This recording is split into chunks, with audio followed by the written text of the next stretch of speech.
Մելոյան նախ այսօրվա դատական նիստի հետ կապված լսեմ ձեզ հետո։ Բարի, կարծում եմ արդեն օրինաչափություն է դարձել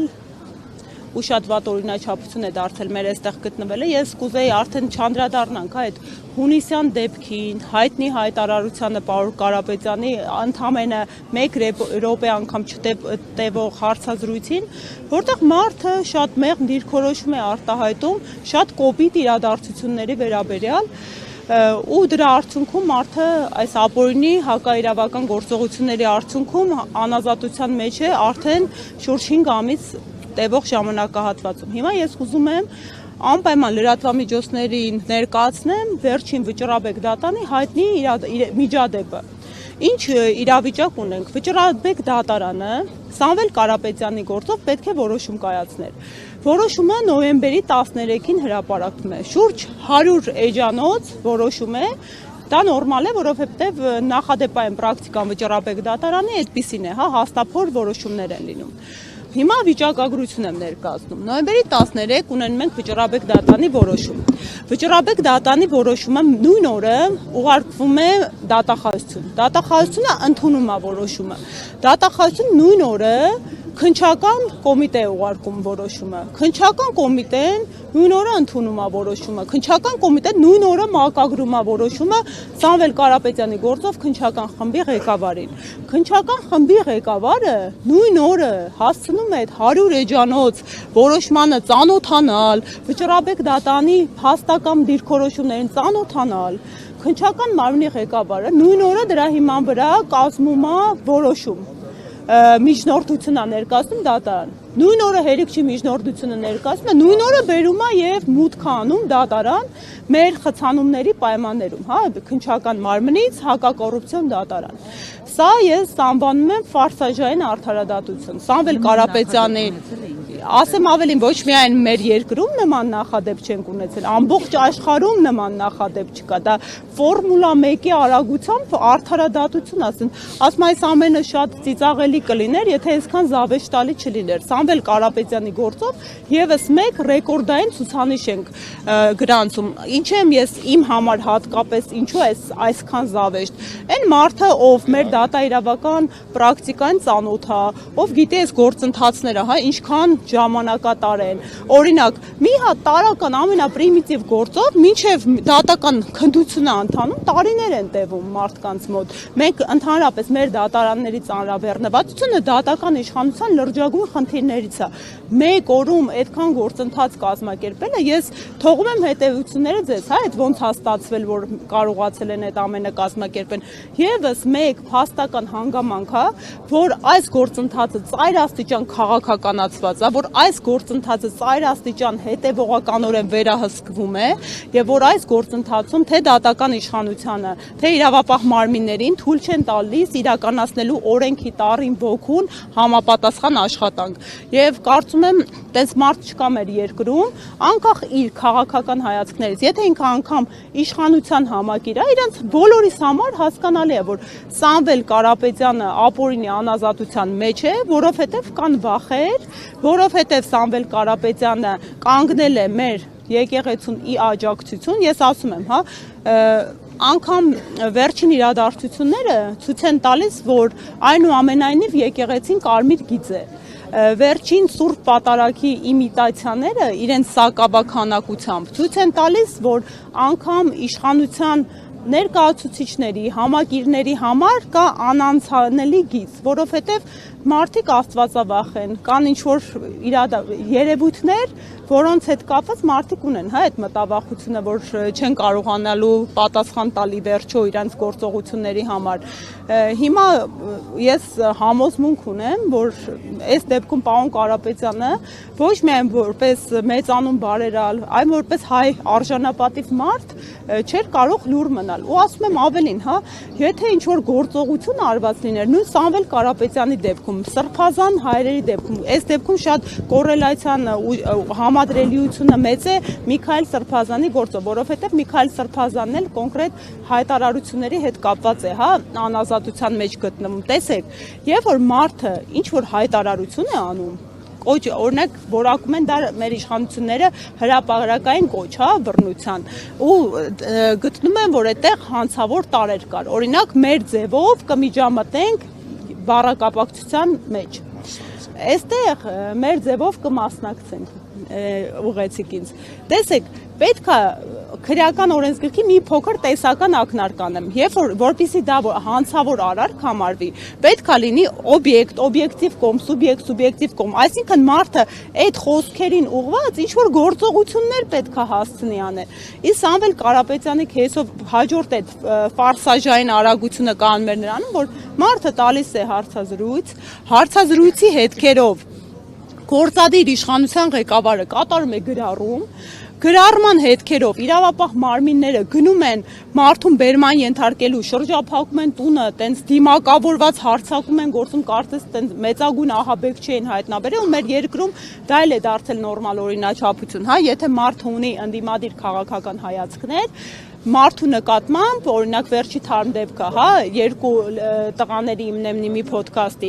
ազգային անվտանգության ծառայությունը գնաց բնակարաններ խուզարկություններ կատարեց մարդկանց բռնի կերպով հա տենց բերման ենթարկեցին հիմա այս դեպքը եթե կհիշեք Սամվել Կարապետյանի տան դիմացի իրադարձությունները ողջ իրավապահ համակարգը իր ողջ շքությամբ եւ շքերթով լրակազմված Սամվել Կարապետյանի տունն էր շրջափակել դա նորմալ չէ իրավական եւ ժողովրդավար երկրներում դրանով է պայմանավորված որ մեր երկրում զուգահեռաբար հանցավորության սրընթաց աճ է ու հանցագործության բոլոր տեսակների բնագավառում մեր երկրում սպանությունների թիվն է աճել մեր երկրում թմրանյութերի շրջանառությունը հարյուրավոր տոկոսային հարաբերակցությամբ է աճել մեր երկրում բնակարանային գողություններն են աճել ու կարևորագույն խնդիրներն է դրանք չեն էլ բացահայտվում ու չեն կանխարգելվում միգուցե այդ ռետորական հարցը գալիս է կրկին ունենք այսպիսի իրավիճակ որովհետև մեր երկրում ամբողջ իրավապահ համակարգի ներուժը քաղաքական ուղղությամբ են ուղղորդվում, որովհետև քաղաքական իշխանությունը միջամտում է մեր երկրում արդարադատությանը, որովհետև մեր երկրում երկակի ստանդարտներ են գործում, այս իրավիճակում բնականաբար այս ծայրաստիճան հակաիրավական, հակաժողովրդավարական մթնոլորտն է ստեղծում ու ասեմ իմ համար որպես մասնագետ սա նաև մասնագիտական արժանապատվության խնդիր է, որովհետև Հայաստանի Հանրապետությունում թե դատական իշխանությունը, թե իրավական համակարգը, թե իրավունքի գերակայությունը որպես ժողովրդավար երկրի կարևորագույն սկզբունք շատ երկար ճանապարհ են անցել։ Այդ իրավունքի զարգացումը մարդիկ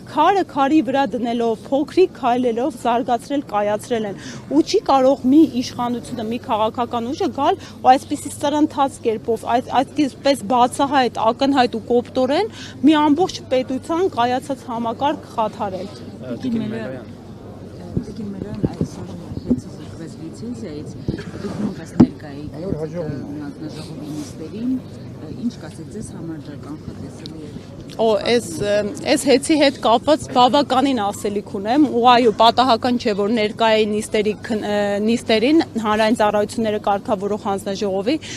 ես այս հարցը եւս հա տեսեք մեր երկրում այնքան շատ են իրադարձությունները որ դրանցից կարևորագույնները անգամ չենք հասցնում լուսաբանել ու մարդկանց մատուցել հիմա հեծ ՀՑԿՀ փոխհարաբերակցություն եւ իհարկե այս ամեն ինչը Սամվել Կարապետյանի ապօրինի անազատության հետ համադրություն ինչ տեղի ունեցավ հա երբ Սամվել Կարապետյանը ապօրինաբար ազատազրկվեց Նիկոլ Փաշինյանը գործադիր իշխանության ղեկավարը բարձր ամբիոնից ազգային ժողովում հայտարարեց որ ՀԵՑ-ը հայ էլեկտրական ցանցեր փակ բաժնետիրական ընկերությունը պետք է սեփականաշնորհվի ազգայնացվի այսպես ասված մեր տեսեք սեփականության իրավունքը մեր երկրում եւս ինչպես ամբողջ աշխարհում բացարձակ չէ բայց սեփականության իրավունքը սահմանադրորեն ամրագրված ու երաշխավորված իրավունք է եւ չի կարող կամայականորեն քաղաքական իշխանության որևէ ներկայացուցիչի կողմից սահմանափակվել հիմա այս իրավիճակում կար երկու դեպք երբ սահմանադրությունը նախատեսում էր թե ինչպես կարող է սեփականության իրավունքին միջամտություն լինել այդ երկու դեպքերն էլ այստեղ ակնհայտորեն առկա չեն այսինքն կոնկրետ քաղաքական միտումով սկսվեց այս գործընթացը հիմա ես ներկայացնեմ ինչ տեղի ունեցավ հա ես հանրային ծառայությունները կարգավորող հանձնաժողովում հատուկ գրանցվել է որպեսզի ներկա լինեմ այդ քննարկումներին որպես հասարակական կազմակերպության ներկայացուցիչ որպեսզի հասկանամ, հա, իրավական ինչպիսի գործընթաց են անելու, որովհետև կարծում եմ բոլորիս համար էլ ակնհայտ ու սպասելի էր այն արդյունքը, որը տեսանք, հա, այսօր պաշտոնապես դադարեցվեց հեծի լիցենզիան ու ըստ էության այդ գործընթացը, այսինքն չակերտավոր ասենք, ամփոփում են, բայց այս հարցը դեռ շատ ջուր է տանելու, շատ ջուր է տանելու ու այդ հետևանքները մենք հարկատուներս ենք մեր վրա կրելու, որովհետև միջազգային բոլոր ակցիաները գրանցելու են այս գործընթացի ծայրաստիճան հակաիրավական լինելը։ Հիմա ինչ տեղի ունեցավ, հեծը հայտարարվեց ազգային ժողովի ամբիոնից ազգայնացնում են։ Երկրորդ, մի շաբաթ անց բերում է նախագիծ հանրային ծառայությունները կարգավորող մարմնի եւ էներգետիկայի մասին օրենքներում փոփոխություն կատարելու։ Այս օրենքները արագացված ընթացակարգով ընդունում են, անգամ առաջին ու երկրորդ ընթերցումները 24 ժամ էլ չի տևում։ Հիմա սա եւս խախտում է նորմատիվ իրավական ակտերի մասին օրենքի պահանջները, մեր միջազգային պարտավորվածությունները, որովհետեւ օրենքները հատկապես այսպիսի հանրային նշանակություն ունեցող պետք է անցնեն շահագրգիռ մարմինների կողմից քննության, պետք է հանրային քննարկման ներկայացվեն։ Ասեմ ավելին ինչա տեղի ունենում։ Այս հեծի վերաբերյալ այդ երկու նախագծերին, որը մատնանշեցի, կառավարությունը իդեմ արդարադատության ըստ էության բացասական եզրակացություն է տալիս։ Արկա է 9 կետանոց բավականին ծավալուն եզրակացություն, թե ինչ լրջագույն խնդիրներ են արկա այս նախագծերում։ Անգամ առանց այդ խնդիրները, առարկությունները հաշվի առնելու, այսպես սրընթաց կերպով նախագիծը ընդունվում է եւ նշանակվում է կառավարության պաշտոնակատարը։ Երկրորդ, սա ներկայացրեցի օրենքի ընդունման հակաիրավականությունը։ Երկրորդը միջազգային արբիտրաժային Ստոկհոլմյան դատարան ներկայացում է հայցի ապահովում Սամվել Կարապետյանի պաշտպանության կողմից եւ արբիտրաժային դատարանը բավարարում է այն, որոշում է կայացնում, որ կառավարությունը առայն որ կառավարությունը պարտավոր է հեծի նկատմամբ այս ողջ գործընթացը դադարեցնել։ Այս որոշումը անտեսվում է, իրավական հարցերով ներկայացուցիչը կառավարության աշխատանքից ազատվում է, որովհետև տալիս է այնպիսի մեկնաբանություն, որ այո, այս որոշումը տեղին է եւ պետք է կյանքի կոչվի։ Դրանից հետո Սահմանադրական դատարան դիմում են ներկայացնում ընդդիմադիր պատգամավորների կողմից այս օրենքների սահմանադրականության հարցը քննարկելու նպատակով։ Սահմանադրական դատարանի աշխատակարգային որոշմամբ բարույթ է ընդունվում, այսինքն սահմանադրական դատարանը եւս գտնում է, որ այստեղ կան բավարար հիմքեր սահմանադրական դատարանի քննության առարկա են դարձնելու համար։ Սահմանադրական դատարանը ընդունում է բարույթ եւ արդեն նշանակված է սահմանադրական դատարանում այս հարցերի սահմանադրականության քննության օրը։ Ինչի եմ ես այս ամբողջ շղթան ներկայացնում, որովհետև այսքան արդեն իսկ արկա իրավական խութերի պայմաններում դադարեցնել ինքնավար մարմնի կողմից այս կազմակերպության լիցենզիան առնվազն արկածախնդրություն է, որովհետև արդեն երբ պետք է դու ունես իրավիճակ քո երկրում եւ դու ինքնավար մարմին ես, որի հիմնական առաքելությունը հենց հանրային ծառայությունները համակարգելն է, որի գործունեության հիմնական սկզբունքը անկախությունն է, այլ ոչ թե իշխանության հետ համագործակցությունը, դու առաջին շահագրգիռը պետք է լինես այնպես կազմակերպել գործընթացները, որպեսզի հետագայում քո որոշումները թիրախ չհանդիսանան։ Ասեմ ավելին, երբ մենք լսում ենք այս հանրային ծառայությունները կարգավորող մարմնի հանձնաժողովի նիստը, որը 3 օր տևեց, նիստում տեսեք ինչ էր քննարկվում, հա, այս մարմինը ներկայացրել էր 171 էջանոց եզրակացություն, այս 171 էջանոց եզրակացությունը ներկայացվել էր ընդամենը 3 օր առաջ, ամենավերջին ժամկետային օրը։ Դրանով իրանք խախտել են պատշաճ ծանուցման սահմանադրական սկզբունքը, որովհետև պատշաճ ծանուցումը ենթադրում է այնպիսի ողջամիտ ժամանակահատվածի տրամադրում, որ կողմը հասցնի պատրաստված լինելու, նյութերին ծանոթանալու եւ իր իրավունքները իրացնելու։ Հələ սա էլ մի կողմ հա, կողմը պատկերացնենք հասցրել էր պատշաճ ծանուցվել։ Հանրային ծառայությունների հանձնաժողովի աշխատակիցը, երբ ներկայացնում էր այդ 171 կանոնսեկույցը, ես դա լսելով ավելի շատ իմ մոտ հարցեր ու խնդիրներ ծագում են ոչ թե հեծի նկատմամբ, այլ հենց այդ հանձնաժողովի նկատմամբ, որովհետև ինքը բարձրացնում էր խնդիրներ, որոնց նկատմամբ վերահսկողությունը ինքը պետք է իրականացներ։ Այսինքն դա զեկույց է այս կառույցի թերացումների վերաբերյալ։ Մի խոսքով ընդհանրացնելով ասեմ, որ բնականաբար այս process-ն էլ ծայր աստիճան հակաիրավական է, ես բավականին փաստարկումներ կարծում եմ բերեցին, դեռ այս process-ի հետ կապված ես համոզված եմ, որ Սամվել Կարապետյանի եւ Տաշիր կապիտալի ներկայացուցիչները իրավական գործընթացները շարունակելու են եւ միջազգային այցյաններ են հասցնելու, ես համոզված եմ, որ իրենց դիմումները բավարարվելու են, որովհետեւ գիտեմ մարդու իրավունքների եվրոպական դատարանի իրավագիրառ պրակտիկան ծանոթ եմ արբիտրաժային դատարանի իրավագիրառ պրակտիկայի երկու ստեքել ամբողջովին իրենց տրամաբանությամբ բավարարվելու են դիմող կողմի միջնորդությունները, որովհետև մեր կառավարության գործողությունները ակնհայտ հակաիրավական տարրեր են պարունակում եւ շատ մտահոգիչ է, որ այս ռազմավարական օբյեկտը, որը յուրաքանչյուրիս կյանքին է առնչվում, տեսեք, այստեղ կանգնած յուրաքանչյուր մարդ Հայաստանի Հանրապետության յուրաքանչյուր բնակիչ առնչելիություն ունի էլեկտրաէներգիային, բոլորիս համար դրա հետագա ճակատագիրը, դրա բնականon գործունեությունը ուղղակի առնչելիություն ունի, ել չասեմ նաև սակագնային պլանի հետ կապված առկա խնդրին, որ նաև հնարավոր էր սակագնի իջեցման ապահովումը, սա արդեն ուրիշ պատմություն է, մի խոսքով բնականաբար հերթական բավականին մտահոգիչ ու լրջագույն օրակարգ մնալու հարցերից մեկն է սա։ Ճշտող հարց տեխնիկական կարճ է հնարավոր է 5 ամիս է, 5 ամսից ավելի է կալանքի տակ է գտնվում Սամվել Կարապետյանը, մի քանի անգամ երկարաձգվել է կալանքի շտորություն բավարարվել։ Որքան է չափ կա ինչ-որ արդեն կարծում եմ բոլորս խճճվել ենք այդ Սամվել Կարապետյանի հետ կապված միջնորդություններով կալանքի, որովհետև ներկայացնում է, հետո անցնում են այցյաններ, բավարարվում են, հետո մերժվում է, հետո մեկը չի երկարաձգում, նորից միջնորդություն է ներկայացվում, նոր փաստեր են բերում, անդադ դրվագային համալրվում է,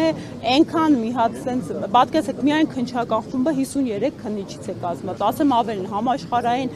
մասշտաբի, օրինակ ինչ ասեմ, Արքայա Դուստերձյաննայի քննությունը մոտ, եթե չեմ սխալվում, 10 քննիչից է բաղկացած եղել, այդքան ներուժ են ներդրել այս գործի վրա, ավելացրել են առաջի օրը, երբ մենք գտնվում էինք Մասիվի դատարանում առաջի կալանքի քննությանը, այս ամենը ես կանխատեսել եմ, բայց հեսա փողերի լվացման դրվագներ կավելացնեմ, որովհետև արդեն այդ քաղաքական նպատակաուղղվածությամբ ընտրովի արդարադատությունը նաև կանխատեսելի արդարադատության է վերածվել։ Տիկին Մելոյան նաև իմ շատ կարճ է միացնի ընտրությունների հետ կապված դուք նաև դատումներ եք անցկացրել, ինչ կարող եք արձանագրել։ Տեսեք, ես